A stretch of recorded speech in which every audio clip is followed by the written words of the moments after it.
Welcome to Simple Stocks Evening Futures video. Let's take a quick look at the charts and focus on what may potentially happen in a short-term time frame and discuss the levels of interest. Stay tuned.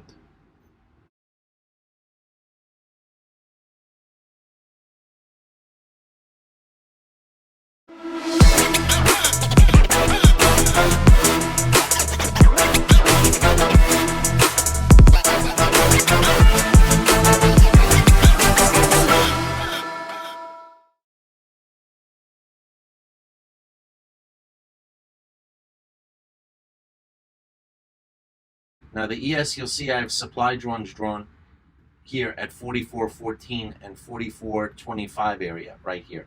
Right now we're in this consolidation area here. So price is looking to try to make some type of decision in this area between 43.85 and 44.15. Okay, I think we have a good potential to kind of stay sideways today. See if there is a trade to the upside, we will be looking for it. Otherwise, if there is a trade to the downside, we're probably going to be looking to buy the dip, okay, into this area 43.75. So right now, I'm still very, very bullish on the market. We actually had a pattern into the close to 44.13, a 1 minute pattern, and that 4400 level is holding. So that's possible, but we need to see some type of break of this zone. This will be immediate resistance. 44.31 is going to be a big deal. If you go to the 4-hour chart, and I'm trying to stay with trading today, but I need to show you how this 44.31 level is so important in terms of moving back up towards 4,500. So the good news for the bulls today is that they did reclaim this zone for themselves. So now we'll be looking to buy the dip on any type of reversal in this area. Now NQ is kind of different. You could see NQ on the 15-minute did not take back this zone. So the NQ would probably be looking to piggyback, okay? If we got over 15, and I had mentioned in the room, between 15,300 and 15,340 was resistance, and check that out. It's there. So it's not so much what I said, it just, we know the levels. So 15,367, if we close a 15-minute candle above 15,370, we're going to be looking to buy the dip and try to target 15,450, this area right up here for the next move. And that'll kind of line up with the 44.31 move potential if that happens. Okay, so NQ, being that it's weaker, is more dependent on the ES. So if we broke this level, 15,212, close below it, this would then become supply, 15,300, and retest these lows down here. Okay, so bulls do not want to see that happen. The Russell, which has been fantastic, even that trade to 1762 in the live room gave us the push to 44.10. So the Russell, you could see it broke this structure here. So we are now in a bull 15-minute zone on the Russell. So the Russell has work to do. It's probably going to consolidate here, similar to the ES. A break of 1762. Not so exciting here, really not so exciting here, but kind of want to see it build up some momentum. But if the ES is going to take off, this is going to take off, and probably look at this 1770 area. Could be a bigger move. If we can get above this 1770 area, I think it's realistic to start looking up in this direction back towards the 1800s. But we're not there yet, okay? So we'll have to alert that. But the biggest level here is 1762 right now. Right now, it is in a buy the dip mode. All right, it's still in a buy, and now it's in a buy the dip mode within this range of 1724 to 1762. Okay.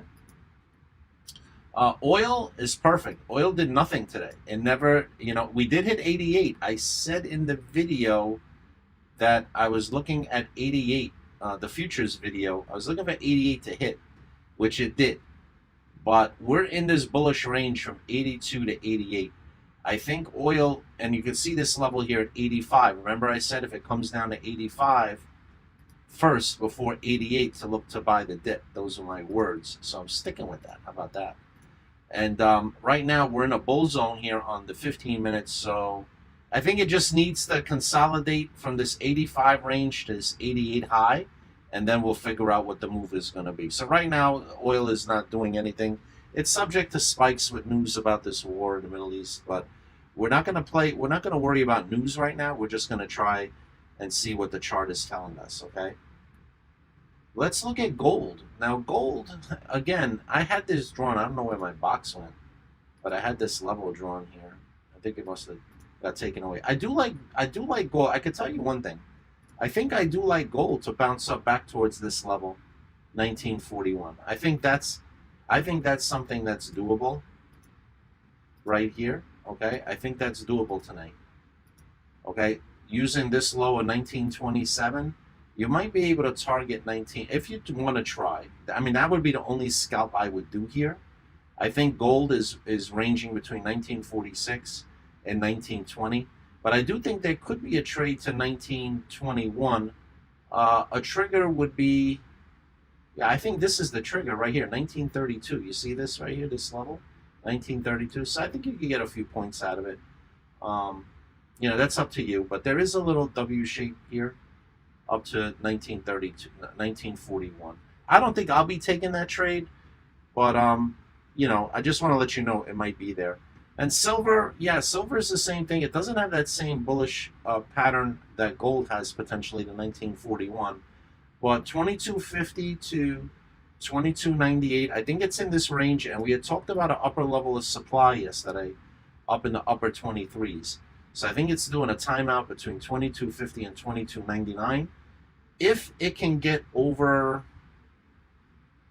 2290, we could see maybe a move to the top of this range, but I don't know if they're ready to break out of this range. Maybe it needs to consolidate a little bit more.